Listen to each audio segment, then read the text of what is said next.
Let's take a look at how the breaker and fuse panel works.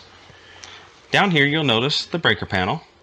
Inside this box you'll have not only your 120 volt breakers but also your 12 volt fuses. To open the box you would push on the top of it and pull the lid down. Inside the box, the first thing that we'll take a look at is the 120 volt breakers, which are across the top here.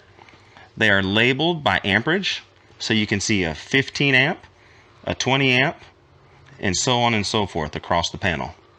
On the bottom side, you will notice that they are labeled, so you can see air conditioner, GFI outlet, microwave, and so on and so forth across.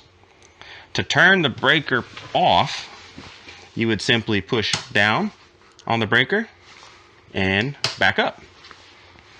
If you notice that one of your appliances or something in the camper is not working that demands power, whether it be 120 volt or 12 volt, the first thing you'd want to do is come to this breaker panel and make sure one of the breakers didn't trip. When a breaker trips, typically it would be in about a halfway state. And so rather than just lifting it up, you would have to push it all the way down first and then back up into the on position. And when you push it up, you can actually hear it click. And that's how you know it's engaged. You can also look for the breaker based on the appliance or device that's not working. So for example, if your air conditioner wasn't working, you'll notice air conditioner and then second air conditioner. So if you were to come into this panel and see that that breaker was off or tripped, you would simply push it down first and then all the way back in the up position. To the right of the breakers for the 120 volt circuit, you will notice the 12 volt fuses. These are also labeled. So if you look closely, you can see 15 amp fuse, 15 amp fuse, and here at the very bottom is a 10 amp fuse.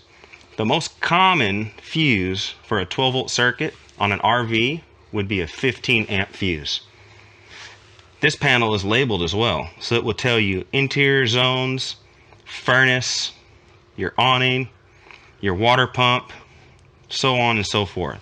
So again, if you're trying to use something like your kitchen slide and it wasn't working, you could come to this panel and see if the fuse is out.